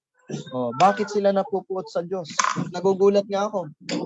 Nung ako po'y nagtatrabaho sa Congress, meron pong isang grupo ng mga atheists. Ito ho, meron po silang tema, Godless Philippines. Are you ready for this? Binuo po nila ito para sabihin sa mga tao na walang Diyos na umiiral. At ang ginawa nila, naglagay sila ng isang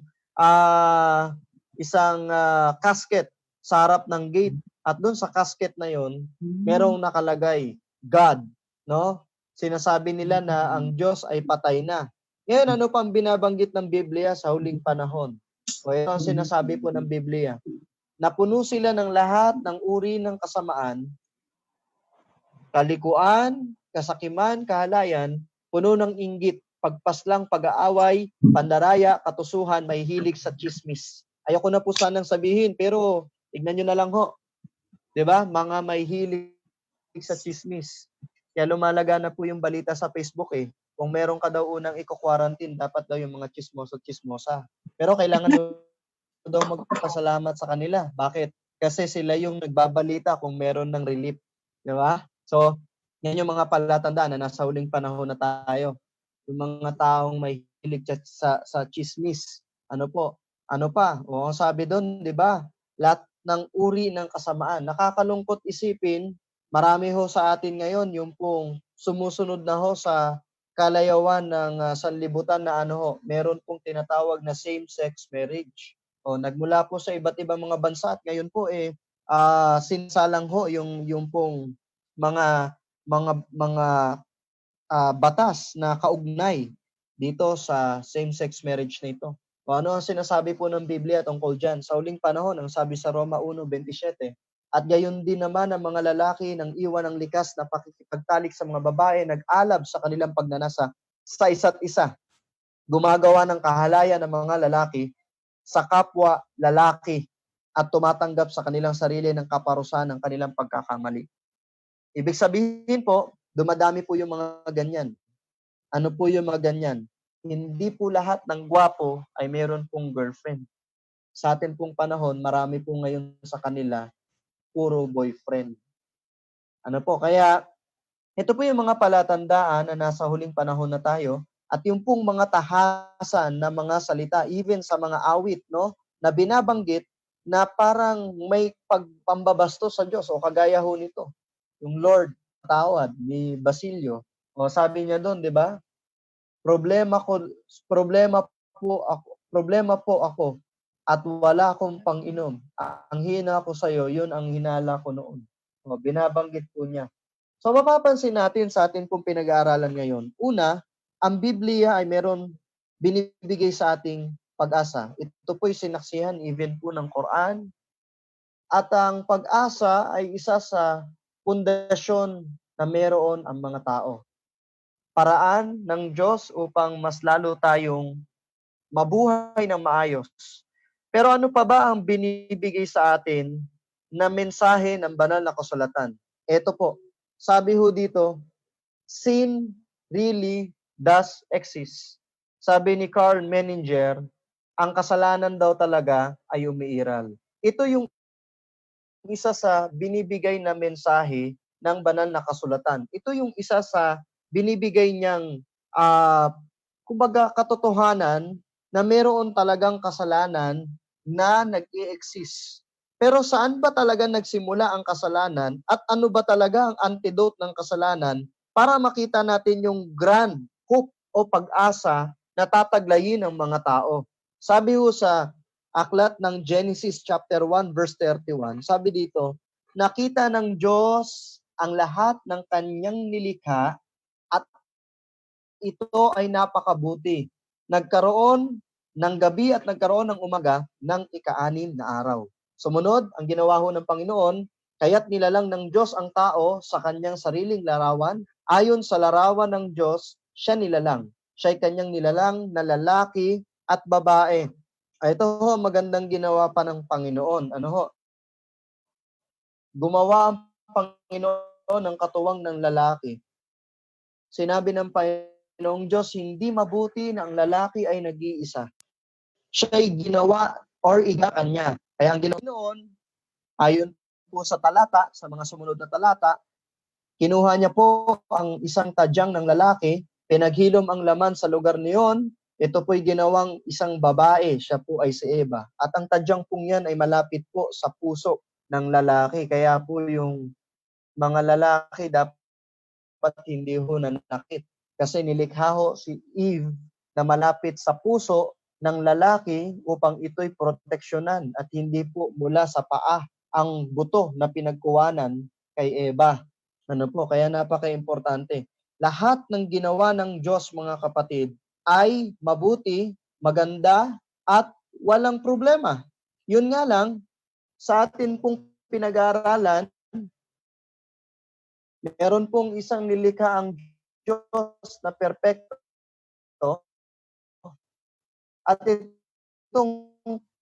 itong nilikha ng Diyos na perpekto, hindi noon na itong anghel na ito ay magkasala. Pero hindi niya din nilikha ito na isang robot na kung ano ang i-input ng Diyos, yun ang kanyang gagawin. Ginawa o binigyan tayo ng Panginoon na freedom of speech. Sa pagkakataong ito, ikinukwento ng Biblia, hinahirang kerubin na nagbabantay. Ikaw ay sa ibabaw ng banal na bundok ng Diyos. Ikaw ay naglalakad sa gitna ng mga apoy. Yan po yung kanyang katangian. Sinabi mo sa iyong puso, connection sa Isaiah chapter 14 verse 13 to 14, ako iakyat sa langit sa itaas ng mga bituin ng Diyos. Aking gawan, kanyang mga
Wala pong sound.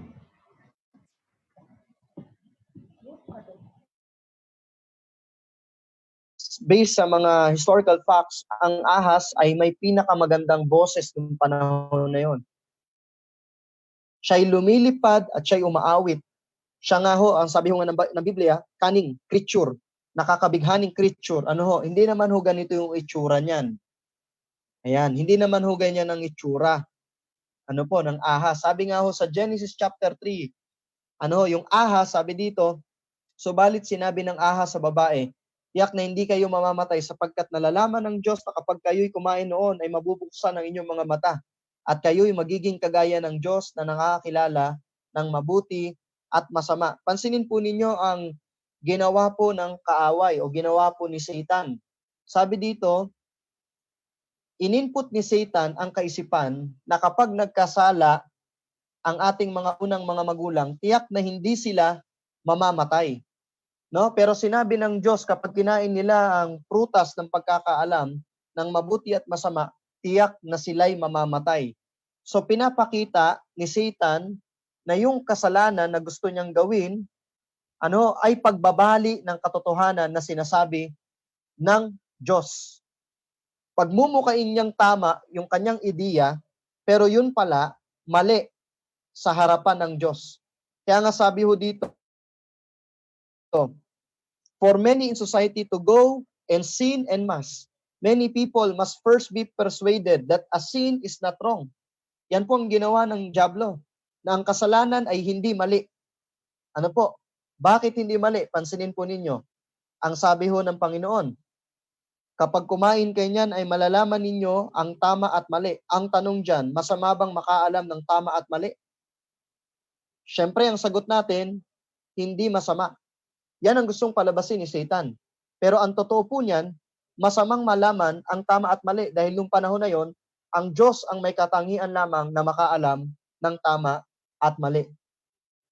Kaya nga sabi doon, yung Satan's deception, you will be like God and you will not die. O, sabi po doon. Ang una pong ginawa niya, mga kapatid, sa mga taga-subaybay namin, ay pinamukha niya, sa ating mga unang mga magulang na ito'y nakakalugod sa kanilang mga paningin. Alam niyo dito ho nag-umpisa yung pasalubong. Bakit? Tignan ho ninyo sa Genesis chapter 3 verse 6. Kaya't nang makita ng babae na mga bunga ng punong kahoy ay mabuting kainin, nakakalugod sa paningin, na dapat na sign upang maging matalino, siya ay pumitas ng bunga nito at kinain ito, at binigyan din niya ang kanyang asawa na kasama niya, at siya'y kumain. Diyan nagsimula po ang pasalubong. Nagpasalubong ang ating po mga unang mga magulang. Lalo-lalo na po sa Pilipinas. Sa United States, pag ang isang tao umalis, o kaya sa Europe, bon voyage. God bless. Sa Pilipinas, pag umalis ka, ang sasabihin sa'yo, pasalubong. Di ba? So ngayon, tignan ho ninyo, ano po nangyari? Simula na kakain ho nila, yung pagkakaalam ng prutas, yung prutas ng pagkakaalam ng mabuti at masama, nagsimula po ang paglaganap ng kasalanan. At according nga po sa Christian Civilization, ang kasalanan po ay inalintulad sa isang pagwawasak ng atin pong buong pag-iral. Ito po ay inilalarawan ng isang paghihiwalay mula sa Diyos at sa atin. Binanggit nga rin ho sa aklat ng Psalm, chapter 51, verse 5, narito ako'y pinanganak sa kasamaan at pinaglihi ako ng aking ina sa kasalanan. Simula nang ang ating mga unang mga magulang ay nagkasala, doon po nagkaroon ng declining ng atin pong moralidad. Yung atin pong nature ay unti-unti pong bumaba. Yung tendency na tayo'y magkasala ay tumaas. Ako ang kung ano-ano po mga kaguluhan. Kaya nga ho, kahit po sa sa sinapupunan ng ating mga magulang, meron pong tinatawag na twin-to-twin transfusion syndrome. Ano po ito? Kapag meron po kayong kambal, doon pa lang sa sinapupunan ng inyong ina, nag-aaway na po kayo. Ano po yung pinag-aawayan ninyo? Sabi doon, it's my womb. No, it's my womb. No? Nag-aaway yung kambal kung kaninong lugar yon. And sad to say, simula ng tao po, mga kapatid, mga taga-subaybay, simula ng tao po ay nagkasala, tayo po ay lintulad sa isang hayop. At ito pong hayop na ito ay hindi po basta-basta hayop, kundi ito po ay isang baboy. Ang baboy po, bigyan nyo na kahit anong mga magaganda, make-upan nyo po yan, paliguan nyo po yan, pabanguan nyo po ng mga magaganda yan. Pero pagkatapos nyo po yan ayusan, pupunta po pa rin yan sa putikan. Ano po? At ang sabi pa po doon, sa ating pinag-aralan, sin takes you farther than you intended to go, keeps you longer than intended to stay, and cost you more than you intended to pay. Simula nang ang tao po ay nagkasala, inilalarawan po tayo ng Biblia na pinaghihiwalay ng inyong mga kasamaan kayo at ang inyong Diyos. At ang inyong mga kasalanan ay siyang nagkubli ng kanyang mukha sa inyo, ano pat siya'y hindi nakikinig. Ano pa ang sinasabi ng Biblia? Sapagkat ang ginagawa ko'y hindi ko nalalaman, sapagkat ang hindi ko nais, ang ginagawa ko. Nagkaroon tayo ng nature na makasalanan. Yung tipong kahit gusto nating magpakabait, ilang ulit nating gustong magpakabait, lumakad sa kabanalan, pero dumadating ang point na bumabalik pa rin tayo sa putikan, sa pagkakasala. Kaya ang sabi ni Pablo, sabi pa ni Job, sabi pa ni Pablo sa Romans chapter 8 verse 7, ang kaisipan ng laman ay pagkapuot sa Diyos. Kaya pala marami hong mga tao ngayon, hindi ho sanay tumawag sa Diyos. Kapag merong nakita na isang tao na nananampalataya, pinagtatawanan. Pag may nakitang banal na kasulatan, kahit sa social media, sinasabing, "Oh, pastor." Oh, sinasabi, "Oy, father." Pinagtatawanan. Bakit? Kasi ang kaisipan daw ng tao ay kaisipan na pagkapuot laban sa Diyos. Sapagkat hindi ito napapasakop sa kautusan ng Diyos ni hindi nga maaari. Simula nang ang tao ay nagkasala, ang ating nature ay naging malala. Ano pa ho sabi doon? Mga nakakalungkot na talata. Yamang ang lahat ay nagkasala at hindi nakaabot sa kaluwalhatian ng Diyos. Ano pa ang sinasabi ng talata? Job 14 verse 4. Sinong makakakuha ng malinis na bagay mula sa marumi? Walang sino man. Inilalarawan tayo ng Diyos, na tayo ay mga makakasalanan to the point na walang makakakuha ng malinis mula sa marurumi. Walang sino man ang makakakuha. Binanggit din ni Apostol Pablo ang pagkakasisi niya sa kanyang sarili sapagkat siya'y tao. Sabi ni Pablo sa Roma 7:24, "Kahabag-habag na tao ako. Sinong magliligtas sa akin mula sa katawang ito ng kamatayan?" Binabanggit ni Pablo hindi dahil siya'y naniniwala na walang kwenta ang buhay, kundi na-realize niya na ang buhay ng isang tao ay kahabag-habag dahil merong kasalanan na nananalaytay sa kanya pong mga dugo, sa kanya pong likas na merong kasalanan. Mapapansin po ninyo, tahasang binabanggit ng banal na kasulatan, ng isang tao ay makasalanan, walang kakayanang linisin, walang kakayanang kumuha ng atin pong likas. Pero tandaan po ninyo, ang pinag-uusapan ho natin dito ay pag-asa. Meron pong binabanggit na pag-asa ang Diyos sa atin. At ang pag-asa pong ito po yung tinatawag ho nating mga magagandang bagay o yung pong good news. Nakakalungkot isipin yung mga talatang binanggit natin. Pero hindi lang po yun ang mensahe ng Diyos. Hindi lang katotohanan na ang tao ay makasalanan, hindi lang ho yun.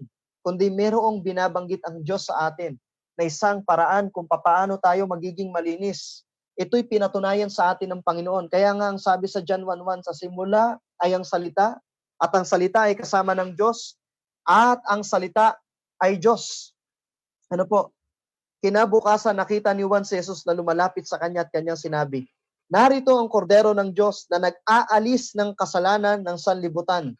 Kahit gaano pala kalala ang ating pong pagkakasala sa Diyos, kahit gaano pala kalala ang ating nature, meron po siyang kaisa-isang active antidote, kaisa-isang vaccine na makakatulong sa atin kung paano tayo lalaya sa likas na ito. At ang likas pong ito ay mapapalaya lang sa pamagitan ng paghingi ng tawad sa ating Panginoon. Kaya nga ho sa Isaiah chapter 1 verse 18, "Pumarito kayo ngayon at kayo'y mga tuwiran sa isa't isa," ang sabi ng Panginoon. "Bagaman ang inyong mga kasalanan ay tulad ng matingkad na pula, ang mga ito'y magiging mapuputi na parang niebe." Bagaman ito'y mapulang-mapula, ang mga ito'y magiging parang balahibo ng tupa. Ganun kaputi ang pagpapatawad ng ating Panginoon. Ang requirement, para tayo ay maging linis, bagamat ang bad news, but yun ang reality, masakit pakinggan, tayo ay mga makasalanan. Simula na magkasala ang ating mga unang mga magulang, ay nagkaroon tayo ng likas. Mas mataas ang percentage ng tendency magkasala. Pero ang sabi ng Panginoon, ang paraan ay walang iba kundi siya. Pero paano natin makukuha yung katubusan doon sa kasalanan na ito? Paano tayo magiging malinis? Ang sabi ng Diyos, kung ipinapahayag natin ang ating mga kasalanan, siya ay tapat at banal na magpapatawad sa ating mga kasalanan at tayo'y lilinisin sa lahat ng kalikuan. Pansinin ho yung talata. Hindi po tayo pinapahingi ng tawad sa mga tao. Kung pastor man yan, pari man yan, kung ikaw ay may nagawang kasalanan sa Diyos, otomatiko, doon ka humingi ng tawad.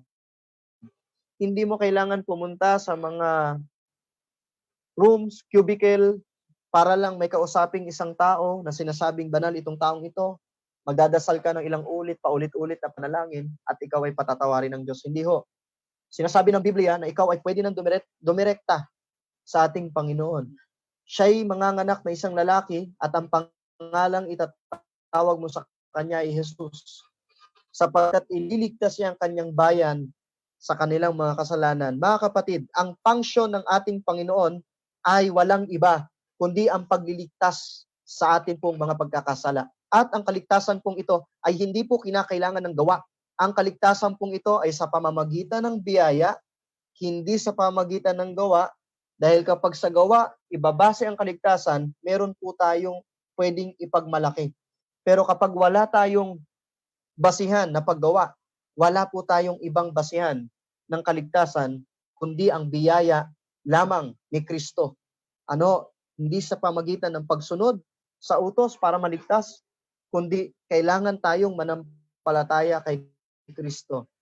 Bakit? Sabi dito, sapagkat ang kabayaran ng kasalanan ay kamatayan. Ngunit ang kaloob ng Diyos na walang bayad ay buhay na walang hanggan kay Kristo Jesus sa Panginoon. Mga kapatid, kanina meron po akong binanggit sa inyo. Sinabi ho ng Panginoon na sa ating mga unang mga magulang na kapag sila ay kumain ng prutas ng pagkakaalam ng masama at mabuti, sila po ay mamamatay. Ang tanong doon, bakit hindi sila namatay? Pansinin po ninyo sa Romans chapter 6 verse 23. Ang kabayaran sa kasalanan ay kamatayan, pero bakit hindi namatay yung ating mga unang mga magulang? Alam niyo po kung bakit, mga kapatid? Kasi po, ang ginawa ng ating mga unang mga magulang, sinubukan nilang takpan ang kanilang kasalanan sa pamamagitan ng pagtatahi ng mga dahon ng puno ng igos. At ginawa nila yon pantakip. Pero hindi po ito sumapat. Ibig sabihin, hindi sasapat ang pagtatakip ng ating mga kasalanan sa pamamagitan ng ating pong sariling mga effort. Hindi tayo magiging malinis. Bakit hindi namatay yung ating mga unang mga magulang? Simple lang ho. Nag-intervene po ang ating Panginoon. Ano po nangyari? At iginawa ng Panginoong Diyos si Adan at ang kanyang asawa ng kasuotang balat at sila'y dinamitan. Ang naganap po, mga kapatid, dinamitan po sila ng kasuotang balat. Ibig sabihin, bago ho magkaroon ng balat, automatic ho meron pong namatay para ho sa kanila. Ito po ay mula sa balat ng tupa. Sila ho sana yung mamamatay. Ngunit ang nangyari ho, meron pong isang tupa ang inihandog.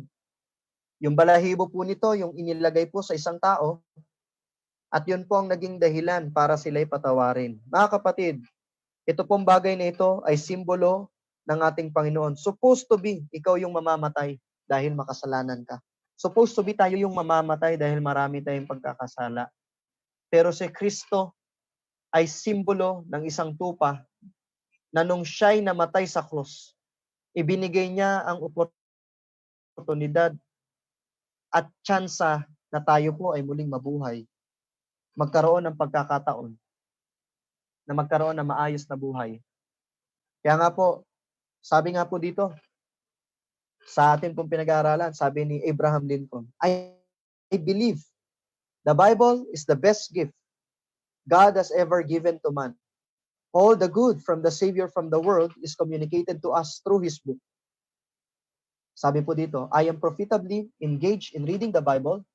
It is the best book which God has given to man. Bakit?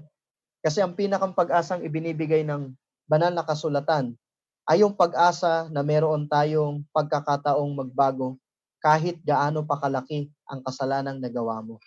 Hindi tinitignan ng Panginoon ang past mo. Ang tinitignan ng Panginoon ay yung present mo, kung magdedesisyon ka ba na lumapit sa Kanya.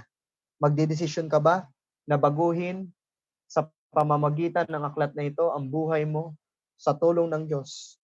Baka ikaw ay nag-aalinlangan kung mababago ba talaga ng Panginoon ang iyong buhay. Pero bago ako magtapos, ikukwento ko po sa inyo ang sinasabi po ng Biblia. Marahil kilala po ninyo to. Si Manny Pacquiao. Sabi nga sa Time magazine, perhaps the greatest Asian fighter conquered the West since Genghis Khan is none other than Manny Pacquiao. Ano ba ginawa ni Manny Pacquiao? Marami siyang naging champion sa mga iba't ibang divisions. Marami siyang ah, mga nakuha, mga prizes sa iba't ibang divisions and trophies. Pero alam natin ang buhay nito ni Manny Pacquiao bilang isang boksingero. Nambababae, meron siyang vices na nagiinom, nagwawaldas ng pera, meron siyang vices na sasabong ng manok. Pero sino na ba si Manny Pacquiao ngayon after niya makilala ang Panginoon? Kung siya nga nabago ng Diyos, ikaw pa kayang nakikinig ngayon? Ang kailangan mo lang italaga ang buhay mo sa Kanya. Isa pa ito, si Andrew Michelle. Ito pong si Andrew Michelle ay isa pong kilalang Seventh-day Adventist. Pero bago po siya na-convert bilang Seventh-day Adventist, ay nagsimula po siya sa humble beginning na bata pa lang at the age of 16 years old. Ilang tao na po yung napatay niya, ilang tao na po yung ninakawan nila, pero to the point na nahuli siya ng mga pulis kasama yung kanya pong gang, kasama po yung kanya makasama. And nung sila po at siya ay nakulong, doon po nagkaroon ng chance ang Diyos para siya ay baguhin. Bakit? Kasi nung sila po ay nakulong, sa ilalim po ng kanyang selda ay meron pong Bible at meron po dong isang Kristiyano na nag-share sa kanya ng katotohanan. At itong taong ito na makasalanan, kriminal nung una, ngayon po ay isang masigasig na mananampalataya ni Kristo na nagbibigay ng pag-asa sa maraming tao na kaya din nilang magbago. Sabi nga po ni Mrs. White, isa pong kilalang author, in our time, there is a wide departure from their scriptures, doctrines and precepts, and there is need of a return to the great Protestant principle, the Bible and the Bible alone as the rule of faith and duty. Mga minamahal ho naming tagapakinig, taga-subaybay ng programang ito. Napakaiksi ng buhay ng tao. Within 25,550 days or 70 years pataas, hindi ko alam kung ilan na ang nagastos mo na mga araw sa buhay mo. Hindi ko alam kung ilan din ang natitira na mga araw pa sa buhay mo. Dahil merong mga pagkakataon na yung iba na aksidente, yung iba nagkakasakit. Pinagpala ka ng Diyos dahil napakinggan mo ito. Ang tanong na lang, aaksayahin mo pa ba ang natitirang buhay mo para baliwalain ang pagkakataong manumbalik kay Kristo? Ang Bibliyang ito ay paraan ng Diyos para ikaw ay magbago. Bago ako magtapos, meron po akong isang kwento. Ito po'y kwento ng isa pong heart surgeon. Ang pangalan po niya ay si Antonio Amodeo. Way back May 24, 2012, meron pong isang bata, 16-month-old baby. Ng March, nagkaroon po ng problema sa puso. Ang problema, kailangan ng organ donation. Pag yung batang ito, walang makuhang organ donation or heart transplant, mamamatay yung batang ito. Ang ginawa nitong surgeon na to, na si Antonio Amodeo, since mabilis yung pangyayari, kinakailangan kagad ng agarang transplant ng batang ito. Ang problema, walang makuha ng heart. Kung hindi magawa yung heart transplant. Ang ginawa nung surgeon na ito ay nag-implant siya ng tiny titanium pump na nagsilbing puso ng bata habang naghihintay sa pagdating ng heart donation sa bata. Alam mo ninyo nangyari? Nung nailagay ito ng surgeon doon sa 16-month-old na bata, inimplant niya yung nagpapump na ito at nag-serve as heart, nabuhay po yung bata hanggang makarating po yung donate na heart doon sa bata. At ngayon po, until na yung batang ito ay buhay na buhay. Alam ho ninyo, kung hindi po nagawa ni Antonio Amodeo yung tiny pump heart, mamamatay po yung bata. Alam po ninyo, ang message pong ito, minamahal po naming mga tagapakinig. Kung ang Biblia ho, hindi sentro si Kristo, mamamatay po ang mensahe nito. Kaya po ang pinakang nagpapatransform sa buhay ng tao sa pamamagitan ng Biblia ay walang iba kundi ang ating Panginoon na nasa gitna ng mensahe ng banal na kasulatan. Ito po ang ating pong unang paksa, ang aklat na magpapabago sa iyo sa tulong ng Diyos, magbibigay ng pag-asa, lalong-lalo na sa huling kapanahunan. Magandang gabi po sa bawat isa. Amen. Amen. Amen. Amen. Amen. Amen. Happy Sabbath. Sabat po. Happy Sabbath po mga kapatid. Happy Sabbath, Brother Brady. Sabat. Kuya Robert, happy Sabbath po. Happy Sabbath po.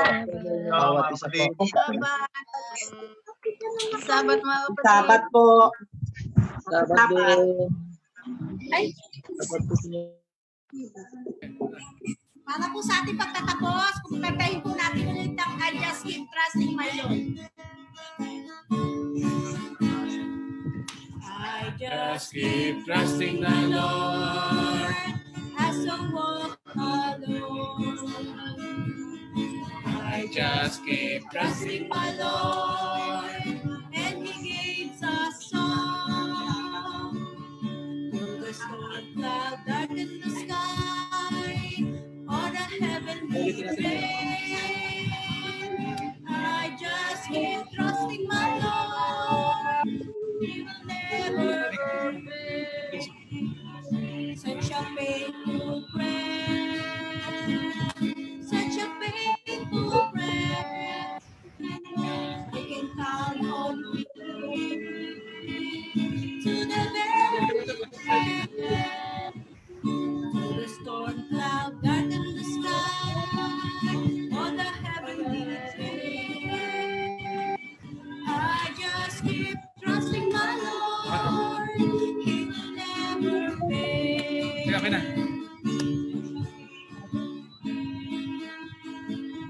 Kakanta po ata si Sister Jane. Sister Jane, kanta na po kayo, Sister Jane. Wait ka. Okay na. Di po kayo naririnig, ano po, pakibuksan ng inyong audio. Audio niyo po, Sister Jane.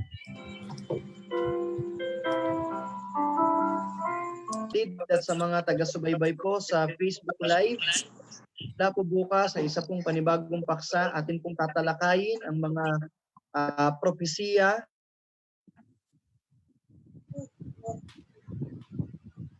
Ang isang propesiya kung paano po natin malalaman kung ang isa bang mananampalataya o mensahero ng Diyos ay bulaan.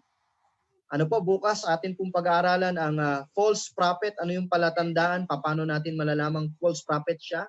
At atin din pong pag-aaralan ang mga linya ng kasaysayan na nagbibigay ng katotohanan kung sino ba talaga ang binabanggit ng banal na kasulatan na Antichrist at ano ang kanyang marka, yung mark of the beast. At ano pa ho ang mararanasan natin sa huling panahon. So sana ho sa amin pong mga taga-subaybay, lalo-lalo na po sa mga nanonood ng programang ito sa Facebook Live, sana ho wag ho kayong mawawala bukas upang sa ganoon ay mas maganda ho ang maging pag-aaral natin ng banal na kasulatan. At sa mga kapatid, wag na wag po kayong mawawala at lalo-lalo na ho wag na wag mawawala sa prayer list ninyo. Ito po ang atin pong pinag-aaralan. So tayo po'y manalangin. Panginoon, salamat sa pagkakataong ito sa pamagitan, Panginoon, ng Zoom at ng online platform. Dalangin namin, Panginoon, na gamitin po ninyo ang programang ito ng maraming maabot, maraming makapanood, at makita nila, Panginoon, ang mga katotohanan na pwedeng magpabago sa kanilang buhay kung paano nyo kami binago. Tulungan kaming magtiwala sa inyo sa lahat ng oras at patuloy kaming pagpalain at ingatan, proteksyonan sa virus, sa mga pagsubok problema. Tulungan kami lumago na may pag-asa. At ito po ay aming dinadalangin kasabay ang paghingi ng kapatawaran sa aming mga pagkakasala at pagkukulang. Sa pangalan ng aming Panginoong Hesukristo na ang tagapagligtas. Amen. Happy Sabbath po mga kapatid. Closing song po tayo, closing song. Sabbath. Closing song po tayo, closing song. Sabat everyone. Closing song po. Tara.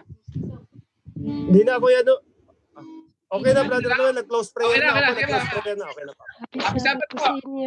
Kitang ulit bukas ng gabi. God bless po mga kapatid. Si Robert, God bless po. Eddie, Canaveral, Engineer, Good night. Sir Benjamin, Brother Noel, Oh, Brother Noel, Brother Harrison, Brother Noel. Safe. Sir Gemma. Robert Paring Aviles. ka na, parang Thank you engineer. po, Pastor Jerry, sa support. God bless po. Praise the Lord. Happy birthday. Salamat, Happy salamat po. birthday, Salamat. Brother Noel. After ng COVID na lang tayo magkainan. Birthday na, di ba? Salamat po. Salamat. Brother Noel, happy God bless. birthday! Happy birthday, it's my birthday. Tayo kami dyan, Brother Noel. Kasama ko si Brother Robert. Hello po, Brother Noel. Happy birthday. Regards kay Robert sa family niyo po. Kay ate.